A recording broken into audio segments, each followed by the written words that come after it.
primitivos e inmigrantes que formaron parte de la ciudadanía formoseña en 1879.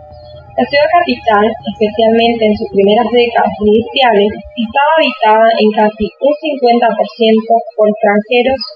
Entre estos se destacaban la numerosa población de origen paraguayo que, en busca de trabajo o huyendo de la inestabilidad económica de su país, deambulaban aprovechando las propuestas de trabajo temporarias que ofrecía el ingenio o el puerto.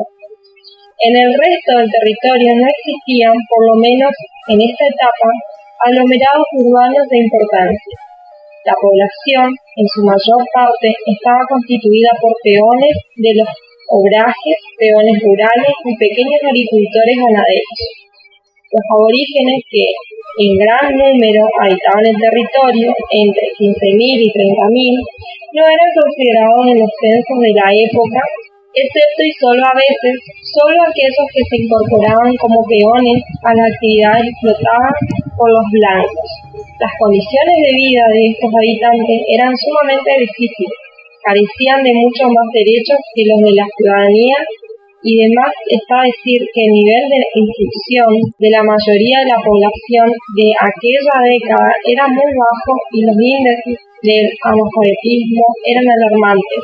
Uno de los hechos más resaltantes de esa época fue la masacre de 500 a 600 aborígenes Lagas, más conocida como masacre Rincón Bomba, en la localidad de Las Lomitas, lo cual nos demuestra las condiciones de vida de estos pueblos durante gran parte de la etapa territorial.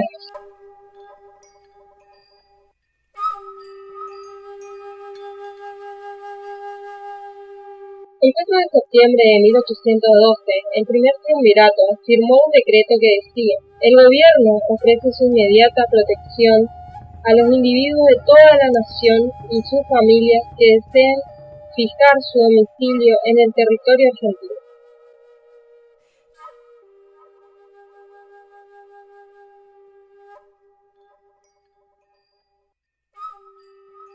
Nombre de familias de los inmigrantes que poblaron la colonia durante la etapa fundacional. No todos los inmigrantes que llegaron a Formosa sabían leer y redactar.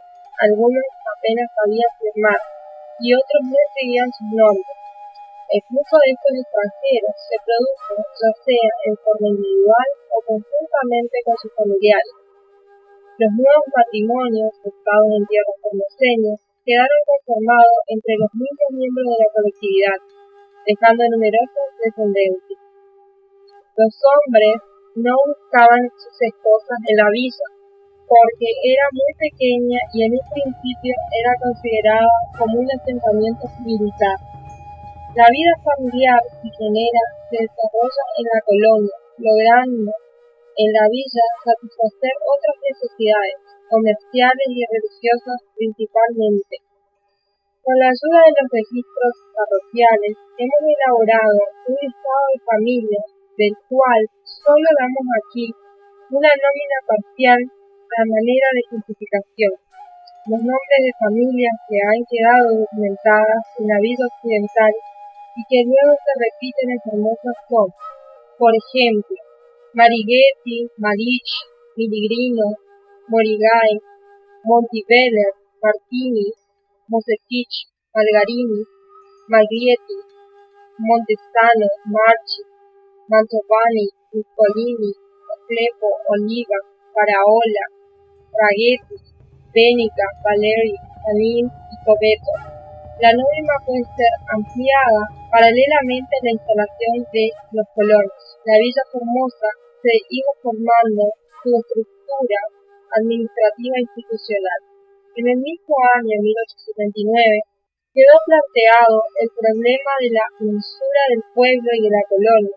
Esta operación tropezó con múltiples dificultades causadas por la abundancia de los montes y lagunas, la presencia de insectos molestos, la escasez de elementos por la abundancia y presupuesto del peligro de las fieras o el temor por posibles ataques de aborígenes que muy pocas veces tomaron efectividad.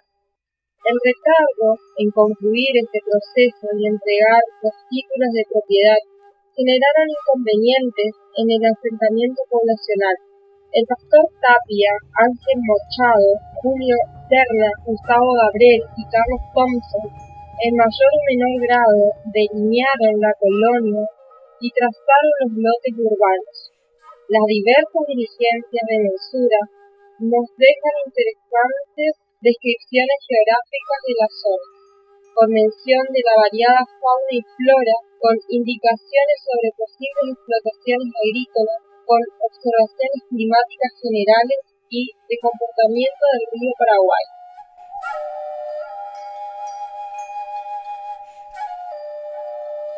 Thompson manifiesta que el portador obtenía sabrosa alimentación con el dorado, pacú, armado, surubí, etc., que pescaban en los ríos y arroyos. Los pozos que cavaban los colonos daban agua salada a un lodo de 19 metros de profundidad.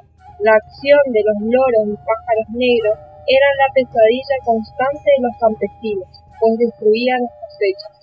A medida que eran distribuidos los terrenos de los colonos, comenzaban a construir sus ranchos con paredes de estanteo y techos de paja o palma. Pero las dificultades fueron de gran calibre y quedaron demostradas desde el primer momento.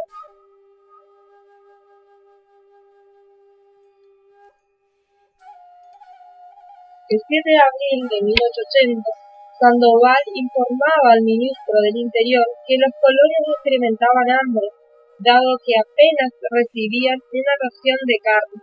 No había proveedor y la colonia estaba mal administrada.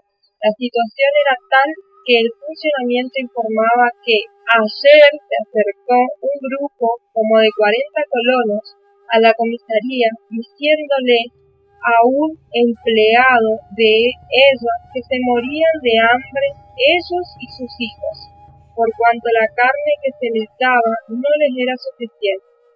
Algunos colonos vendían la carne por cambio de galletas. Estas, entre otras cosas que sucedían en aquel momento, hacían a los colonos reclamar al gobierno las promesas de colonizar para su posteridad no se estaban cumpliendo. La falta de medios, de recursos, les dificultaba el desarrollo de la colonia y lo único que les generaba era grandes deudas con el gobierno nacional.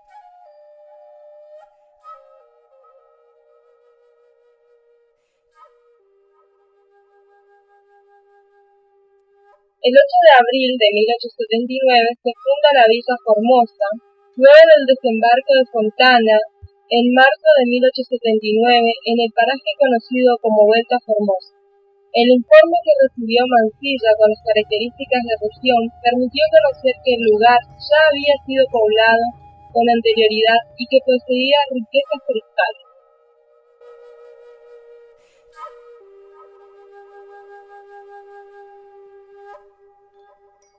Hoy en día, según los datos del censo 2010, la población provincial ascendía a un total de 527.895 habitantes.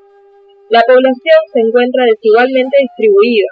El grueso de los habitantes se concentra en el oriente provincial, a orillas del río Paraguay. La densidad de población desciende de oeste a oeste, aunque repunta levemente en el extremo occidental, en los departamentos limítrofes con la provincia de Salta.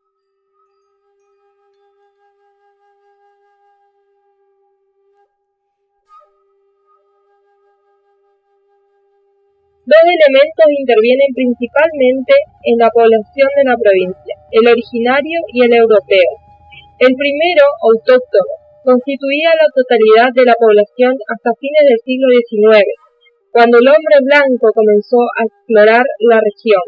Los nativos se resistieron tenazmente, lo que motivó que el ejército argentino lanzara una serie de operaciones militares para someterlos. Las consecuencias de esta campaña aún hoy se notan.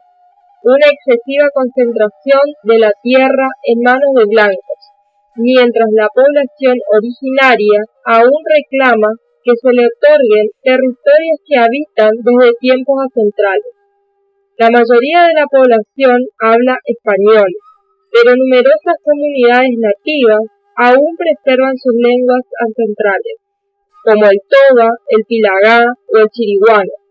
Gran parte de la geografía provincial conserva topónimos autóctonos.